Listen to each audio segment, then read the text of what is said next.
Great tomato harvest starts with the seeds. So we use the Oasis cubes and put the seeds directly in there. Keep them nice and moist with the dome on the heat mat. And after a couple of weeks, stout little seedlings.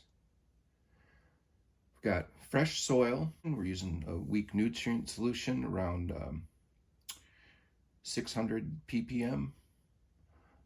And I mix the mycorrhizal right into that. The soil also has some mycorrhizal, I think, in it. I'm using the Fox Farm soil, so we put the Oasis cubes directly in there. Fill the pots with soil first. You don't want to touch your leaves into any soil.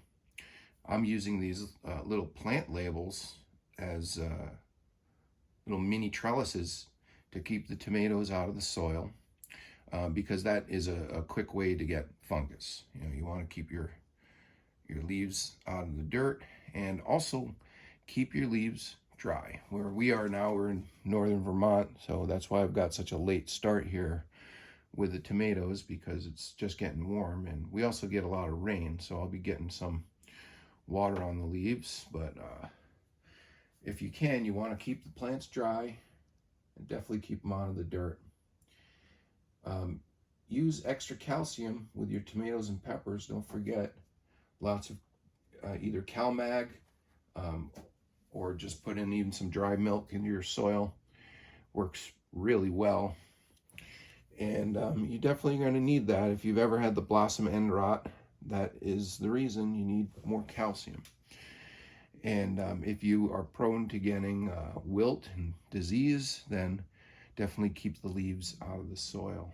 So these will stay on the heat mats till the roots come in a little bit more, and watering them with nutrient solution just when the pot feels light. That's what you can tell. In another 2 weeks, they'll go into the garden.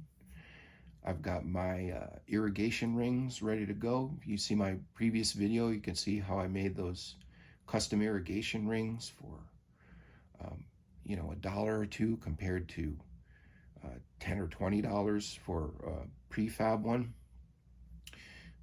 Using the new tubing that Rainbird makes with the built-in irrigation valves works really, really well. So I'll have those rings around the tomato plants. And where we are now in northern Vermont, I'm not going to need to water as aggressively as I did in Northern California, but I'll still be using that irrigation to get the water up to the garden.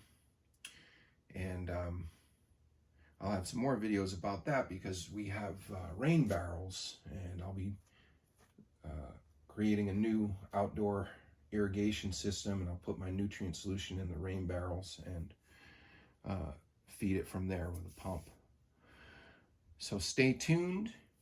Thanks for watching, and we're going to have plenty of tomato sauce with all these Romas. This whole tray is Romas, and then this tray we've got 3 celebrities, 3 cherries, 6 baby bells, 4 early girls, 3 red bells, 1 hot pepper. One of them didn't germinate. We were trying to get 2 hot peppers, and also a few of our Roma tomatoes. This whole rest of this tray is Roma tomatoes, and 4 or 5 of those didn't germinate too.